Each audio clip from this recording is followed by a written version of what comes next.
एक औरत को मां बनने की इच्छा होती थी, जैसे हर औरत को होती है। उसे भी अपने बच्चे का सुख चाहिए था, पर पति शराब के नशे में अंदर से पूरी तरह खोखला हो चुका था।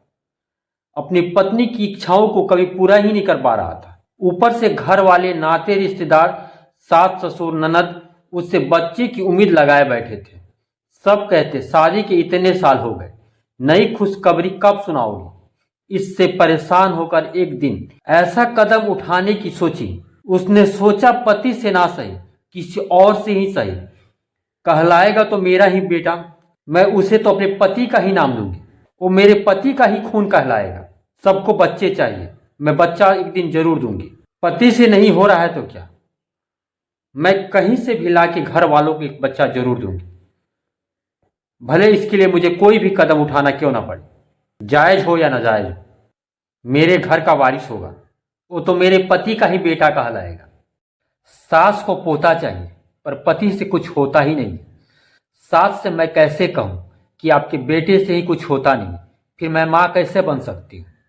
एक औरत को मां बनने का एहसास उसके जीवन का सबसे सुखदायी फल होता है। कोई औरत नहीं चाहती उसकी ममता की आंचल सुनी रहे। नमस्कार, आदाब, सत श्री अकाल। मंजर सफर में आपका स्वागत है।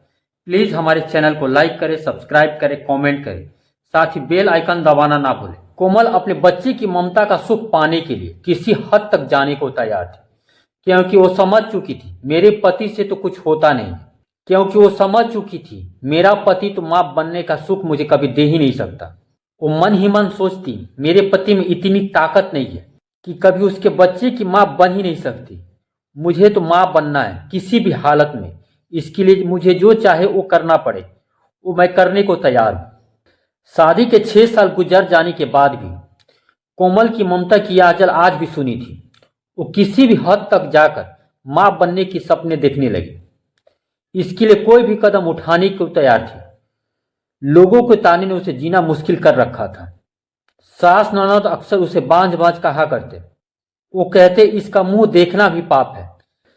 सास कहती तुम मुझे मेरे कुल का चिराग दे नहीं सकती, तुम में ही कोई कमी है जो मैं अपने पोते का मुंह नहीं देख पा रही हूं। मैं अपने बेटी की दूसरी शादी करवाऊंगी ताकि वो मुझे अपने कुल का वारिस दे सके। उसने ठान लिया कि एक न एक दिन मैं मां बनकर रहूंगी। सास कहती है लगता है कि मैं अपने पोते का मुंह देखे भी नहीं मर जाऊंगी। बस मेरी एक ही चाहत, मैं अपने पोते का मुंह देखकर मरूं। लोगों के तानों से परेशान होकर उस दिन ऐसा कदम उठाने की कोशिश की कि आज तक कोई औरत ऐसे करने के बारे में कभी जिंदगी में भी सोच भी नहीं सकती। अब उसने अपनी सारी मर्यादाएं, लाज शर्म तक छोड़ दी और छोड़ने पर मजबूर भी हो गई। पति से कहती तुम्हें इसमें मेरी मदद करनी पड़ेगी। अगर तुमने इसमें मेरी मदद नहीं की तो मैं सबको बता दूंगी कि तुम में ही कमी है। तुम नामर्द हो जो मैं मां नहीं बन पा रही हूं। तुमसे ही कुछ होता नहीं है, तुम झूठे शेर बनते फिरते हो। मर्यादा को ताक पर रखकर गली मोहल्ले के लड़कों को गंदे गंदे इशारे करने लगी। इस काम में उसका पति भी उसका साथ देने लगा। रोज सज सवर कर अपने घर के बाहर बैठकर अपने प्यार के जाल में नौजवान लड़कों को फंसाने लगी ताकि घर के अंदर बुलाकर शारीरिक संबंध बना सके और मां का सुख पा सके। सुंदर लड़कों को अपने जाल में फंसाती ताकि बच्चा भी सुंदर हो। उसकी मां बनने की चाहत अब एक चिंगारी से 16 बन चुकी थी। अब वो फट भी चुका था। आखिर वो एक दिन आ ही गया जब उसके जाल में एक नौजवान सा लड़का फंस गया। एक नौजवान हट्ठा कट्टा लड़के उसके झूठे प्यार के जाल में इस कदर फंसा कि जो कहती वो करने लगा। अब उसने सोची कि फिर से मैं एक बार दुल्हन बनूंगी। वो अपने बच्चे की खातिर दूसरी बार दुल्हन से तैयार हुई। फूलों के सेज पर पलंग पर गुलाब की पंखुड़ियों को बिछा दिया। पूरे कमरे को सुगंधित इत्र से कामुक बना दिया। कमरे की रोशनी हल्की हल्की गुलाबी लाइट से जगमग हो रही थी। आज वो कोई कसर छोड़ना नहीं चाहती थी। आज वो खुद को पूरी तरह तैयार कर दूसरी बार सुहाग रात मनाने को तैयार थी ताकि एक बच्चे की मां बन सके। आज उसकी बेचैनी इतनी थी, इतनी खुशी तब नहीं थी जब वो पहली बार दुल्हन बनकर पहली बार सुहाग रात मनाई थी। जब उसकी सुहाग रात थी, पलंग पर फूलों के सेज पर सज संवज कर ऐसे बैठी थी जैसे एक नई नवेली दुल्हन लाल जोड़ों में दुल्हन बनकर बैठी होती है। आज वो कोई कसर छोड़ना नहीं चाहती थी। रोशन को भी उसने दूल्हे की तरह तैयार किया। ऐसा लग रहा था जैसा उसका पति हो। मनी मन सोच रही थी आज कोई कमी ना रह जाए। रोशन को दूध का गिलास दिया पीने को। उसमें शक्तिवर्धक गोलियां मिला दिया ताकि और उसकी फुर्ती और शक्ति बढ़ जाए। कोमल ने रोशन को अपने पास खींच लिया और कमरे की लाइट बंद कर दी। उस पर भूखे शेर की तरह टूट पड़ी, जैसे शेर अपने पंजे से शिकार को कभी छूटने नहीं देता। रात भर उसके साथ मस्ती करती रही। आज उसे जो मजा आया उसे जिंदगी में पहले कभी नहीं आया था। वो सोच रही थी कि अब मैं मां बन ही जाऊंगी। अब वो रोज रोशन को अपने घर बुलाने लगी।